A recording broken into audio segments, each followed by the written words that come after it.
José es un paciente que tiene 60 años, es administrador y vive con su esposa. Tiene antecedentes de hipertensión arterial y diabetes, pero no asistía a controles hacía un tiempo. Hace una semana presentó un dolor torácico, asistió a urgencias y le diagnosticaron un infarto. En los exámenes le encontraron dislipidemia y diabetes mal controlados y además estaba en sobrepeso. ¿Alguna vez han escuchado esta historia? Probablemente sí, ¿cierto? Porque es la historia de muchos de nuestros pacientes. Y es que esta frase del principito de lo esencial es invisible a los ojos, creo que se puede aplicar en nuestros pacientes con enfermedades metabólicas. Es frecuente que dado que son asintomáticos en algunos casos, por ejemplo la dislipidemia, que muchas veces es asintomática, se retarda el diagnóstico de estas condiciones y la intervención oportuna. Mi nombre es Angélica María Mitola Madero, yo soy médica internista y endocrinóloga, hago parte de la sección de endocrinología del Centro Hospitalario Serena del Mar, los saludo desde Cartagena y vamos a hablar del enfoque y manejo de dislipidemia en paciente con diabetes, que es un dúo peligroso para el corazón. ¿Por qué es importante conocer la asociación entre diabetes y dislipidemia? Entonces pensemos en dos caminos que se unen para un mismo fin. Y es que ese fin es la enfermedad cardiovascular, la cual es la primera causa de mortalidad a nivel mundial. En el 2019 se presentaron más de 18 millones de muertes de causa cardiovascular y uno de esos caminos es la diabetes y otro es la dislipidemia, además de muchos otros que sabemos que se pueden identificar. La diabetes es una condición que hace al paciente susceptible a mortalidad de causa cardiovascular. Su riesgo es 2 veces mayor en comparación con pacientes no diabéticos. Y el riesgo de enfermedad coronaria va a aumentar 11% por cada 1% de incremento de hemoglobina glicosilada por encima del 6,5%. Igualmente, la dislipidemia aumenta el riesgo de enfermedad cardiovascular representada en infarto agudo de miocardio y accidente cerebrovascular. ¿Por qué? Hay varios mecanismos fisiopatológicos que se han implicado. El más conocido es la formación de la placa ateromatosa, pero hay muchos otros, los procesos de vasoconstricción, procesos proinflamatorios, la ruptura de la placa, mecanismos de estrés oxidativo. Y es que en los pacientes con diabetes, más del 80% pueden presentar anormalidades en el perfil lipídico. Y hay una condición que quiero que siempre tengamos presente en este grupo de pacientes y es la dislipidemia heterogénica. ¿En qué consiste? Las partículas de LDL pueden ser normales o discretamente elevadas en el paciente con diabetes, pero lo más importante es su conformación. Son partículas de LDL pequeñas y densas que son más aterogénicas. Igualmente en estos pacientes se presentan niveles de triglicéridos elevados, mayor a 200, y niveles de colesterol HDL bajos, menor de 40 en hombres y menor de 50 en mujeres. Entonces, esta es la triada de la dislipidemia heterogénica y por eso es tan importante que nuestros pacientes con diabetes, además de la evaluación de la LDL, siempre estemos pensando en estimar los niveles de colesterol no HDL. Siempre debemos pedir en pacientes con diabetes perfil lipídico al momento del diagnóstico y a las 4 a 12 semanas posterior al inicio del tratamiento o si decidimos hacer un cambio de dosis en el tratamiento. El rey sigue siendo el colesterol LDL. En la mayoría de las guías es, digamos, el primero que vamos a evaluar, digamos, el primero que vamos a tratar, digamos, de llevar a la meta, el cual se puede estimar a través de la forma del Fredwell, excepto si los niveles de triglicéridos son mayor de 400. Pero como yo les contaba en una diapositiva previa, es fundamental también si nosotros tenemos a nuestro paciente con el colesterol LDL en metas, siempre hacer la estimación del colesterol no HDL, dado la importancia que tiene la evaluación de dislipidemia heterogénica. Por eso los dos son los reyes, ¿cierto? Siempre debemos estar pensando en los dos. En algunos casos también está descrita la importancia de medir la lipoproteína A y recomendaciones recientes hablan de medirla a todos los pacientes al menos una vez en la vida, sobre todo en pacientes que tienen enfermedad cardiovascular con perfil lipídico normal o si hay presencia de hipercolesterolemias de difícil control o antecedentes en la familia de enfermedad cardiovascular sin diagnóstico claro de dislipidemia. Cuando esa lipoproteína A está mayor de 180, eso confiere un alto riesgo cardiovascular. Y por eso las guías de manejo, por ejemplo, la guía americana de endocrinólogos clínicos, coloca o clasifica la diabetes y la dislipidemia como factores de riesgo mayores. Y como vemos también como factores de riesgo adicionales van a aparecer el aumento del ApoB, hipertrigliceridemia y el aumento de la lipoproteína A, además de los muchos otros factores de riesgo que siempre debemos estar pensando y evaluando en nuestros pacientes con diabetes. Y bueno, realmente tenemos mucha literatura para revisar, muchas guías para poder guiar nuestro enfoque del paciente con dislipidemia en diabetes. Las calculadoras de riesgo cardiovascular en diabetes existen, están descritas en las guías, pero, y pues por eso se las presento para que las tengamos en cuenta, ahí están los links por si las quieren revisar, pero creo que debemos tener en cuenta que en nuestro medio la única escala validada es el Framingham, el cual no se aplica en este caso. Estas escalas recomendadas en algunas de las guías no están validadas en Colombia. Y por tanto, lo más importante va a ser establecer metas claras, ¿cierto? De LDL, colesterol no HDL y ApoB en la medida que lo podamos medir.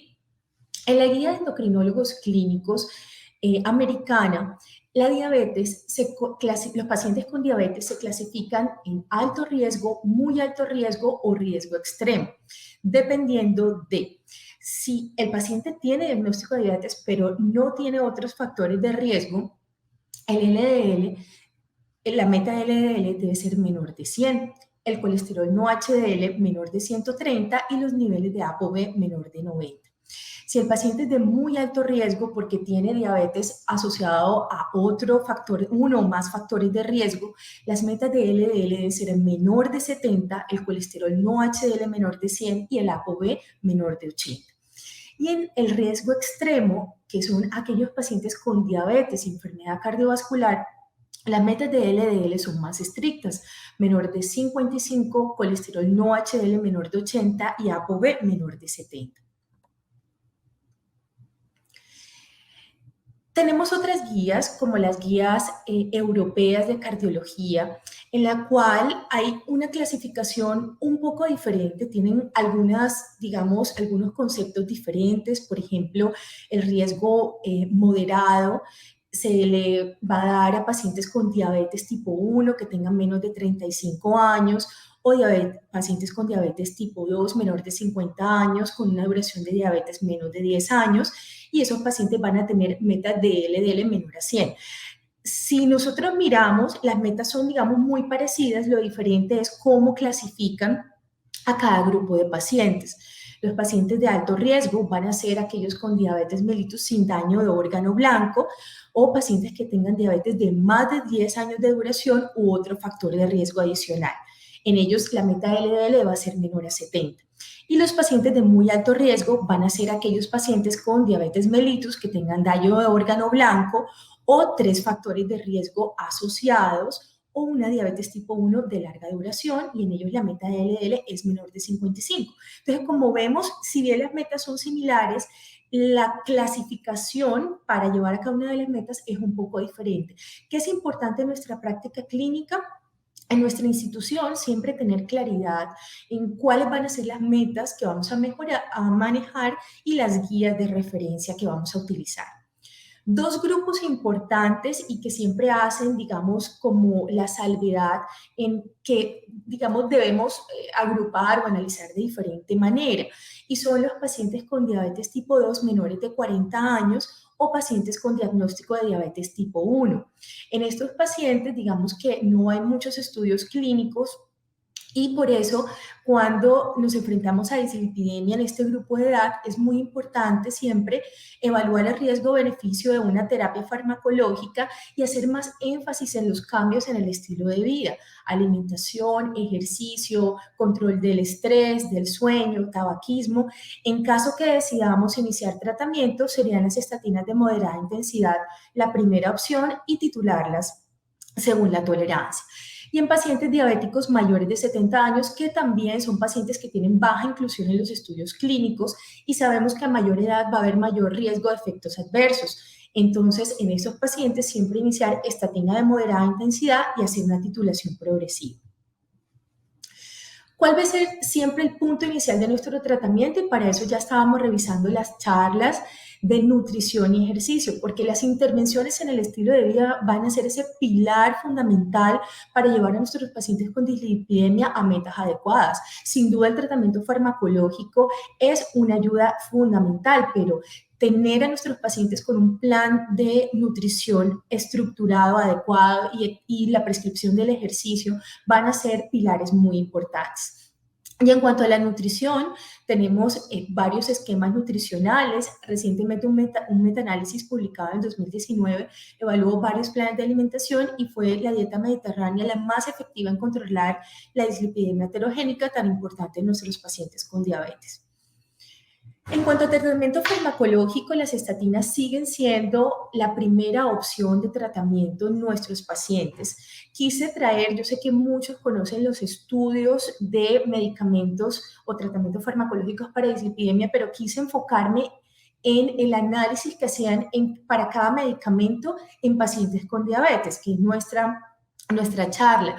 Entonces, las estatinas ya han sido evaluadas y hay un metaanálisis de más de 18.000 pacientes que evaluó 14 estudios clínicos y un seguimiento en promedio de 4 años, en la cual se logró una disminución de 21% del MACE con la disminución de colesterol LDL en promedio de 39 miligramos por decilitro. Asimismo, hubo un impacto en disminución de mortalidad vascular y mortalidad por todas las causas de 9%.